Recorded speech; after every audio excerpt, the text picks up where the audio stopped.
ആ മോന് കടയിൽ പോയി വന്നാ കീസ പൊട്ടിയായിമെന്ന് സാധനം എല്ലാം കിട്ടിയില്ലടാ. ആ ബാക്കി പൈസ എന്തേ?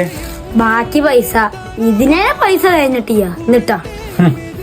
എന്റെ ചെറുപ്പത്തിലൊക്കെ ഉണ്ടല്ലോ 5 ഉറുപ്പ്യായിട്ട് പീടിക്ക് പോയാലേ മീന്, വെളിച്ചെണ്ണ, പഞ്ചസാര, ചായപ്പൊടി, ഒരു വീട്ടിക്ക് എന്തൊക്കെ സാധനങ്ങൾ വേണം ഇത് മൊത്തം വാങ്ങിയാലും നമ്മൾ വീട്ടിക്ക് തിരിച്ചു വരുമ്പോ പൈസ ബാക്കിയായിരിക്കും. അറിയോ? അതൊക്കെ പണ്ടല്ലേ, ഇപ്പൊ അതൊന്നും നടക്കൂല. അതെനിക്കറിയാം നിങ്ങളെ കൊണ്ടൊന്നും നടക്കൂല എന്നുള്ളത്. അതുകൊണ്ടല്ല, ഉള്ള കടയിൽ മൊത്തം CCTV ക്യാമറ വെച്ചിക്കണേ. നിങ്ങൾ 5 ഉറുപ്പ്യക്കാണ് ചെന്നെടുത്താ മതി.